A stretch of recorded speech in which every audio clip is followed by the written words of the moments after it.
Olá pessoal, tudo bem? Eu sou a Carmen do blog Que Vi do Mundo e hoje eu vim conversar com vocês sobre as minhas melhores leituras de 2017. Eu vou apresentar 10 romances que eu gostei muito de ler. Eu já fiz um vídeo sobre os 5 melhores livros de não ficção. Agora eu não sei se eu já postei, se já postei antes desse ou se vou postar depois, só sei que já está gravado. Então assim, vou apresentar 5 livros de não ficção que eu gostei muito. Eu comento um pouco de cada um. Neste vídeo, como são 10 livros, eu não vou comentar muito. Eu vou mais mostrar cada um, mesmo porque eu acho que sobre a metade eu já fiz vídeo e vou deixar aqui nos cards, tá bom? O primeiro deles, Morangos Silvestres, do Caio Fernando Abreu. Eu gostei muito desse livro, foi o único livro do Caio Fernando Abreu que eu li até agora. Eu gostei muito da escrita dele, ele domina muito a escrita e domina tanto a ponto de subverter algumas coisas. Eu adoro autores que fazem isso, porque isso significa que domina bem a língua, né? A gente só pode mexer no que a gente conhece bem, certo? E ele faz isso, né? É uma escrita de resistência, de contracultura. Tem muitos contos sobre homossexualidade, alguns tratados de maneira muito delicada. A gente percebe bem que é um clima assim meio de final da década de 70, eu acho, começo da década de 80, por conta das discussões sobre homossexualidade. Quer dizer, discute sem discutir, apenas apresenta, né? Hoje em dia, esses discursos estão mais em pauta, né?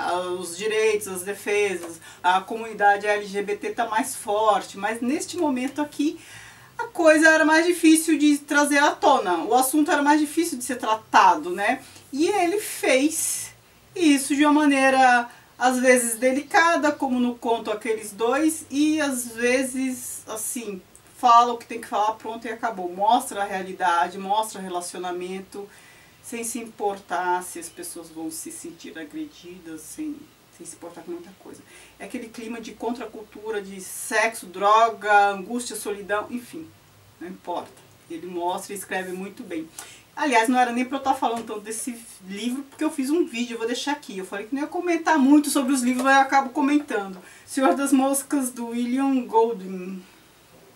É um livro, assim, bem famoso. Tem filmes sobre o livro e tem filmes, assim, que fazem referência ao livro, talvez sem assumir, né, a fonte, mas enfim.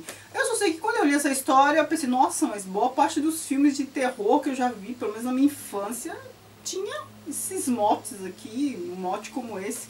Aqui é a situação, depois da Segunda Guerra, umas crianças são abandonadas, acontece um acidente de avião e as crianças ficam numa ilha sem adultos, certo?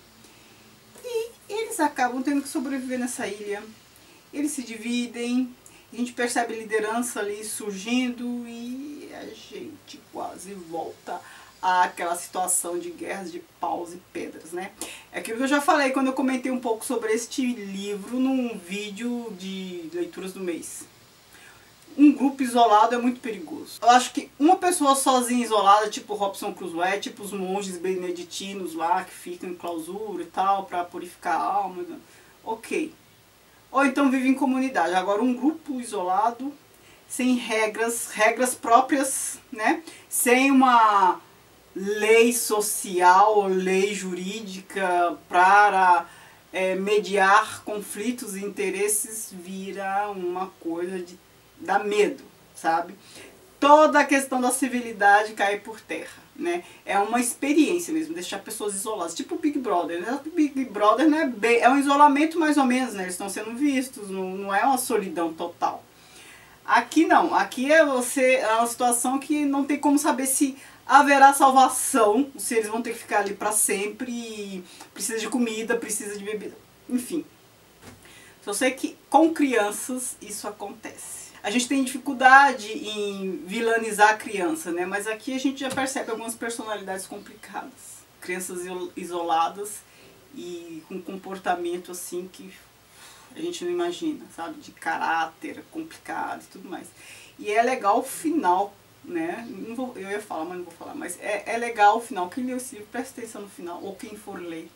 Como há uma mudança de comportamento das crianças, né? Quando a situação crucial ela se desfecha. É muito interessante. É um livro assim pra gente refletir muito sobre a natureza humana. É um livro de terror praticamente, com crianças. Muito bom. Lolita, de Nabokov.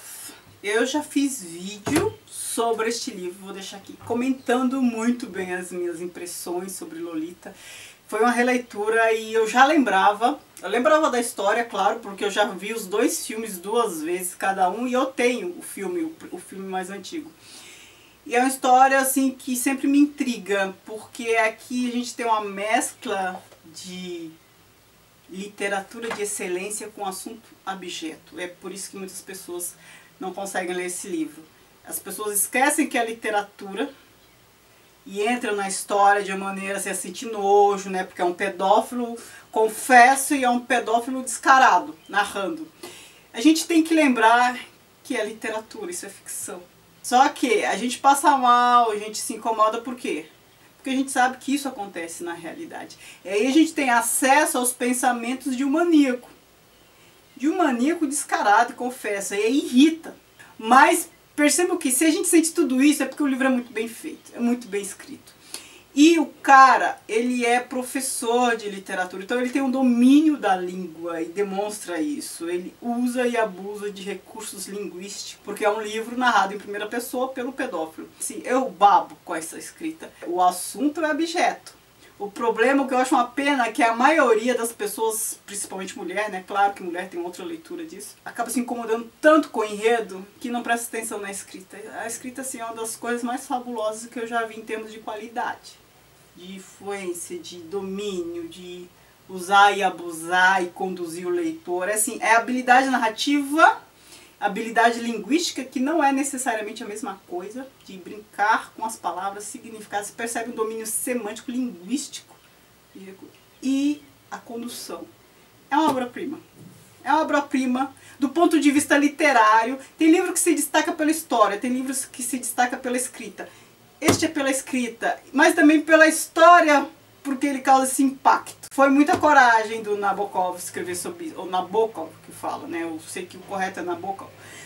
Foi muita coragem dele fazer um livro com esse tema e escrever tão bem, a ponto de causar confusão. Então tem pessoas que amam, tem pessoas que odeiam. Eu amo a escrita. É claro que eu, como qualquer pessoa com um pouco de sensatez, vai abominar o que é representado aqui. Mas, gente, vejam o meu livro e vocês vão entender melhor o meu posicionamento. As Vinhas da Ira, do John Steinbeck. Eu quis muito fazer um vídeo sobre este livro, porque ele merece, é uma das melhores coisas que eu já li. Mas eu não tive condições, e agora menos ainda, enfim, é muita coisa para dar conta. Aqui é a história de uma família do sul dos Estados Unidos, depois da Primeira Guerra, década de 30, quando houve crash da Bolsa de Nova York, e houve a crise, né, generalizada no mundo. Aqui não há nenhuma referência à crise da bolsa, nada disso. Não há referência a isso. Claro, a gente está aqui num contexto de pessoas assim, rurícolas, agrícolas, que não têm a menor noção do que estava acontecendo no país. Nem sabia que a sua situação mudou por conta de uma bolha, de uma especulação econômica, que a queda da Bolsa de Nova York tinha a ver com a situação deles aqui. Então isso nem é mencionado. Mas a gente sabe, né? Década de 30 foi isso que aconteceu. Eu fiz um vídeo, abri um parênteses, eu fiz um vídeo sobre período entre guerras, década de 30, né? Que eu comento principalmente nos Estados Unidos o que aconteceu nesse período. Vou deixar aqui nos cards para quem quiser saber mais. E aí, a comunidade agrícola foi a que sofreu primeiro, né? Os impactos da crise da Bolsa. E aqui a gente vê isso muito bem, porque a família de agricultores de algodão no sul dos Estados Unidos, avô, avó, pai, mãe, filho, enfim, eles têm que mudar, eles perdem o emprego, né? Eles trabalhavam lá muito tempo na fazenda e eles são demitidos, eles têm que procurar trabalho para sobreviver e eles migram para a Califórnia, Rota 66. E aí é todo esse percurso, toda essa situação, e tem toda a questão de vínculo com a terra, né? Os mais velhos sentem, miséria, exploração do trabalho deles, né? Então a gente tem capitalistas ali, abutres, urubus, tentando explorar, se dar bem com a miséria do outro, né? Que é uma coisa horrível, mas acontece sempre até hoje. A escrita do Steinbeck também é muito boa. Ele trata sempre de dramas, principalmente dessa situação, a gente já viu isso em Ratos e Homens, dessa situação de miséria, de condições abjetas ali no sul dos Estados Unidos. mas ele cria tipos e falas que causam riso, assim, é quase tragicômico. Então são pessoas totalmente alheias à situação delas, assim, as razões econômicas para elas estarem assim, elas só sentem na pele. Se preocupam com a vida prática, porque as necessidades fisiológicas elas são urgentes, né? Então é preciso comer, é preciso, não dá para pensar em mais nada. Eles também nem têm instrução para pensar em mais nada. E aí, mas eles sentem, eles são as principais vítimas, né? A corda sempre arrebenta no lado mais fraco. A gente ainda assim consegue rir de algumas coisas, né? Então assim, na micro-realidade do que é contado, como é contado, muitas vezes a gente ri, como em Ratos e Homens. Mas a história toda é um drama. Excelente esse livro, eu recomendo fortemente. O fim dele também é impactante, assim como o fim de Ratos e Homens também é impactante. Pedro Páramo, do Juan Rulfo. Este é um livro mexicano, de um autor mexicano. Esse autor, ele escreveu um dos melhores livros do século XX. Acho que ele escreveu um outro só e não escreveu mais nada, não produziu mais nada. Do ponto de vista literário, o que ele faz aqui é uma coisa soberba. Vocês sabem que eu gosto de uma boa narrativa. O meu tá em espanhol, e ainda bem que está em espanhol, porque a tradução faria com que a gente perdesse um monte de coisa. Por exemplo, aqui tem termos que é muito coloquial, que a gente não consegue perceber o sentido. Aí tem nota de rodapé, né? A gente tem aqui palavras que eu nunca vi antes, e ele sabe, o autor sabe que essas palavras elas não são comuns, elas pertencem ao campo semântico de um povoadinho ali específico, ele deixa nota de rodapé por conta disso. Aqui é a história do Preciado, esqueci o nome dele, enfim, de um sujeito que fala que vai procurar o pai porque ele prometeu à mãe, no leito de morte, que ele procuraria o pai. Ela, mãe dele, se separou, enfim, foi visitar uma irmã em outra cidade e tal, e o marido nunca mais foi buscá-la, e aí ela criou o filho sozinha, enfim, alguma coisa assim. E ele vai e volta para a cidade à procura do pai. Então, assim, a procura pelo pai. Ele vai para um povoadinho, Romala, sei lá, alguma coisa assim. E desde o início da viagem ele vai encontrando pessoas, vai buscando referências sobre o pai. E ele vai conhecendo pessoas muito estranhas, parece que todos conhecem o pai dele. E o pai dele parecia não ser uma boa coisa, as referências que ele vai tendo, a situação. Eu não quero contar porque esse é um tipo de livro, eu estou enrolando para não falar do enredo. E eu estou com medo de falar do enredo, porque esse é um tipo de livro que o enredo, se você revelar alguma coisinha a mais, estraga a leitura. Você tem que ler, é como reparação, se contar um pouquinho a mais, estraga a leitura, porque é a narrativa que é o forte desse livro. Como ele constrói essa história é algo fenomenal. Eu acho que alguns filmes até foram baseados neste livro, assim, por essa forma de narrar. E ele sai à procura do pai, ele vai para a cidade, lá ele encontra muitos personagens, muitos habitantes, assim, causa um pouco de medo, e depois a própria situação dele também. Aqui tem várias vozes narrativas, vários focos narrativos, é uma coisa muito interessante. Eu acho que nem Faulkner tinha feito isso ainda, né? E a gente percebe que é um contexto do começo do século XX, talvez durante a Revolução Mexicana, alguma coisa assim. Não vou falar mais, leia o livro, que é sensacional. E eu não vou fazer um vídeo sobre este livro, adoraria, mas este é um caso que, spoiler, estraga totalmente. Ana Karenina, do Tolstói. Eu não vou comentar muito, esse vídeo já tá ficando longo. Eu fiz um vídeo sobre este livro, vou deixar aqui. Mas Tolstói, ele tem uma habilidade narrativa fora do comum. Quer dizer, não fora do comum, ele narra muito bem. É que eu falei fora do comum porque eu lembrei de Dostoiévski, que não narra muito bem, mas vocês sabem que eu amo Dostoiévski. Tolstói já narra muito bem. Tolstói trata de outra realidade que o Dostoiévski não costuma tratar. Dostoiévski trata de gente pobre. Tolstói costuma tratar da nobreza, mesmo porque ele era nobre, né? Ele era conde. E aqui ele trata da Ana, que trai o marido, mantém o caso, mas assim, essa é um drama. Uma das histórias de infidelidade, assim, dessas mais famosas, considerando Madame Bovary e o Primo Basílio, essa é a mais dramática, é a mais sofrida, todos os envolvidos sofrem e é uma história muito legal, sempre tem um fundo político ali. Vejam meu vídeo para entender melhor as minhas impressões sobre Ana Karenina. Gostei mais do que eu imaginava que fosse gostar. A Morte de Artemio Cruz, também de um mexicano, Carlos Fuentes, também está em espanhol. Muito bom, a narrativa disso aqui é uma coisa fantástica, uma das melhores que eu já vi, porque é aquela história do Artemio Cruz que está morrendo, ele já está com uns 70 e poucos anos, então a gente tem alguns focos narrativos, a gente tem uma falta de linearidade temporal. Então assim, é ele morrendo, contando a história, depois é uma outra voz contando o passado dele, e aí tem um superego analisando os fatos. Enfim, resumindo a história, ele lutou na guerra, na Revolução Mexicana, só que ele era um vira-casaca, né? Então quando interessava ele estava do lado da situação, quando interessava ele estava do lado da revolução. Então assim, ele usurpou, ele traiu, ele fez de tudo que pôde fazer para tirar proveito da revolução. Explorou índio, usurpou terras, estuprou mulheres durante a revolução. E só que ele está morrendo. Ele está morrendo, então está lembrando. E aí é como se ele estivesse num limbo, num purgatório, porque aí vem uma outra voz, o superego, a consciência, ou os mais religiosos podem pensar Deus, que começa a julgá-lo, né? Ou então começa a dizer, a dar nome às coisas que ele fez. Então, você vai trair seu amigo, você vai fazer isso, você fez aquilo. E depois vai narrando a história. Fantástico, fantástico. O enredo em si, a narrativa também. É um livro assim que eu não pensei que fosse tão bom. A Velocidade da Luz, do Javier Cercas. Gostaria que estivesse em espanhol, mas não está, está em português. Esse é um dos livros que eu li no começo do ano, que eu adoro, fiz vídeo, vejam lá, a narrativa desse livro também é fantástica, assim. É um livro assim que me manteve presa à leitura, o que não acontece sempre, porque vocês sabem, eu tenho trocentas coisas para fazer. Então, para um livro me prender a ponto de não me deixar fazer outra coisa, ele tem que ser muito bem narrado, assim.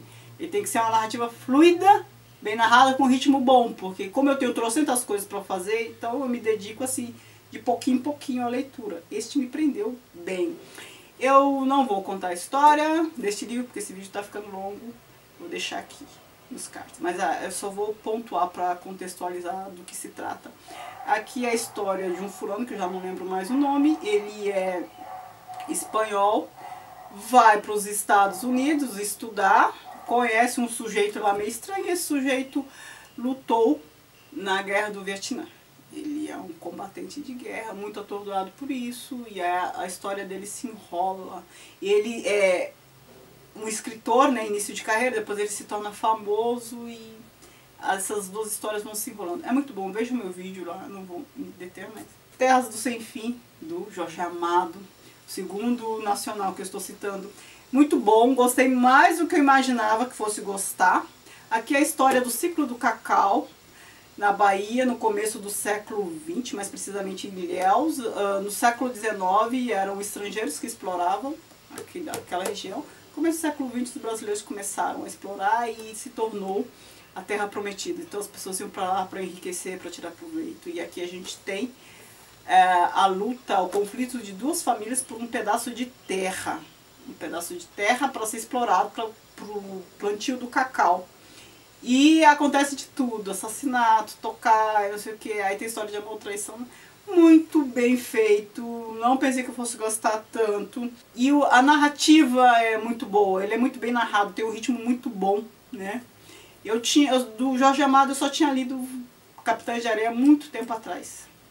E agora li esse e gostei demais. Crime e Castigo, do Dostoiévski. Há pouco tempo eu fiz o que esperar de Dostoiévski, eu vou deixar aqui. Nem sei se vai ter card para tanto livro assim.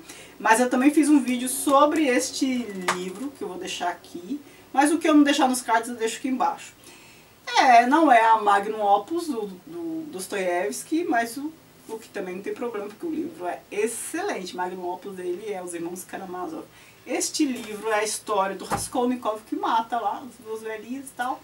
E depois não dá conta de si. Ele mata em nome de uma teoria de superioridade, tal. Um nihilista, né, que figura que o Dostoiévski sempre pontua em suas obras, figura que ele sempre quer combater, procura combater. Só que do Raskolnikov ele tem dó. Mas ele castiga, claro, é crime e castigo, mas ele tem dó, ele castiga, mas há uma redenção do Raskolnikov, né? Em outros casos, personagens nihilistas, ele não perdoa e não há redenção. Do Raskolnikov, ele gosta, porque o Raskolnikov ele tem uma preocupação social. E logo no começo do livro a gente vê isso, ele ajuda as pessoas, ele é um homem cindido, ele tem muita sensibilidade com o sofrimento do outro E aí tem uma teoria lá de que umas pessoas são superiores, outras merecem morrer e tal, uma teoria fascista. Ele mata a velhinha, só que depois ele não dá conta de si, né? Ele pensa que ele é superior. Vê pessoas sofrendo, vê a velhinha lá explorando, que ela é uma usurária, ele acha que ela não merece viver. Ele acha que ele é superior e pode determinar quem merece viver ou quem não merece. Ele comete o crime, só que depois não dá conta de si. Ele não se aguenta, ele passa mal, ele não dá conta. E aí tem todo o desfecho da história. É fenomenal. O Dostoiévski faz a gente ter pena, se condoer com uma pessoa que comete 2 crimes brutais, né? Ele mata 2 velhas, a segunda foi por tabela, mas 2 velhas a machadada. Pense, o que é isso?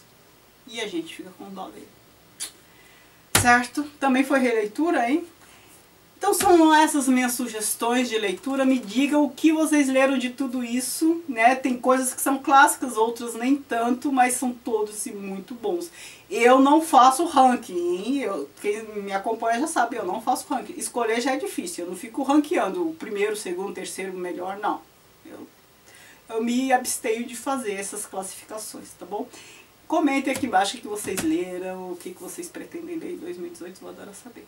Bom, muito obrigada por assistir. Não se esqueçam de me seguir nas redes sociais Facebook, que é a página do blog Que Vi do Mundo, e o Instagram, Que Vi do Mundo. E lá às vezes eu deixo vocês escolherem tema de vídeo para eu fazer, desde que vocês acertem qual é o tema do vídeo que vai ao ar à noite, certo? Então dê uma passadinha lá. Muito obrigada por assistir, beijos e tchau, tchau.